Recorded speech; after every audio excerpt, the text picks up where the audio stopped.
Welcome back to Orange Hat Reviews, everyone. Hope you're all having a wonderful day. So, I just got done watching The Boogeyman, and I gotta say, this movie was actually pretty good. The story, the suspense, the horror. I mean, this movie actually does a good job at portraying the creature. The digital effects are a little less.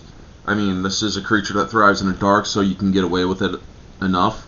However, once that sucker is lit up, you could definitely tell it's bad, or you could definitely see the CGI suffer. I will say this: the acting of the kids and the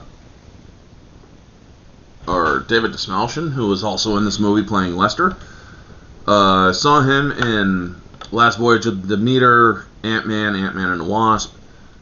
Great job. Chris Messina, he did a great job for this one as well. Sophie Thatcher and Vivian Blair. I believe Vivian Blair was in the Kenobi show as young Leia. Let me actually look that up live for you all. Who played Leia in Kenobi? I believe it was, Vivian Blair. So she also played in this, and she played the younger sister, and I gotta say, this movie actually does a great job at basically showing or telling the story of the Boogeyman, and how grief can push or make you push people away, how it's important to have the right people in your life. Also, the dangers of parents who don't listen to their kids when it comes to certain things. Things like, well, monsters. Now, monsters obviously don't exist in real life. We have never seen ample evidence to suggest otherwise. But this movie does a great job at maybe you should listen to your kids when they are going through grief, you know? It does a wonderful job at it. So, the other characters, Madison who plays Sadie's friend, honestly, she is a good character. I liked her character. Lisa Gay Hamilton plays a therapist in this. Other characters, like the ones that were supposedly there to help her with her grief, you have these unlikable characters, and they do a good job with the acting. They do a great job with the acting. I will say that. With the story, it does a good job at setting it up. You know what it's about at the get-go of the movie. You know what's going on, so there really is no real need to set it up. It does a good job at basically, this is a movie that does a good job at the monsters there. You know what it is. Seeing it a little bit here and there, the quick glimpses and whatnot, it does a really good job with it. The story taking place with a family that's already, well, dead and broken versus the family that it's now latched onto is a good dynamic. It shows what happens when you fail against it, what happens when you fight against it, you know? And I really do enjoy that kind of dynamic. This is what happens to those who failed to fight against it, or who failed to know it. And this is what happens when you actually do fight it. This movie is actually very psychological if you think about it. What happens when you fight against your grief? What happens when you deal with your grief versus what happens when you don't? And it really is a very nice way of looking at it psychologically. David Desmalchian plays a great job in this movie. The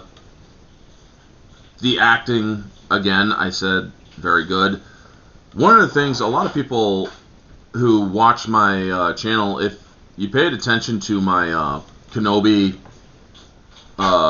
streams, Vivian Blair played Leia very well.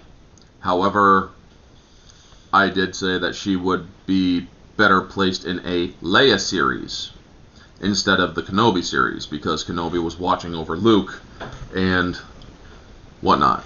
But Vivian Blair, she's a great young actress. She has a lot going for her in the future. She played this role very well.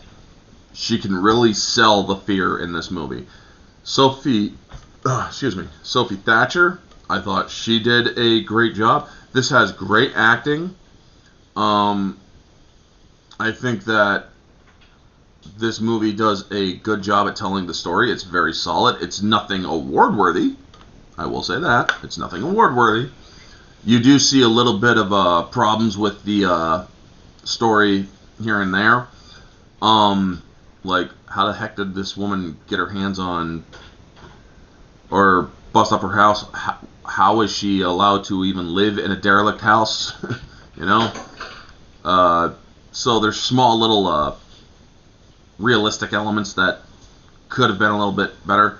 Great jump scares. Great suspense scares. It does a great job with it.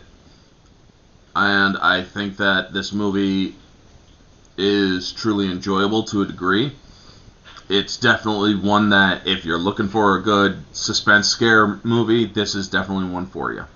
Anyway, folks, objectively speaking, I would say that this movie is an 8 out of 10, yeah. It's definitely an 8 out of 10.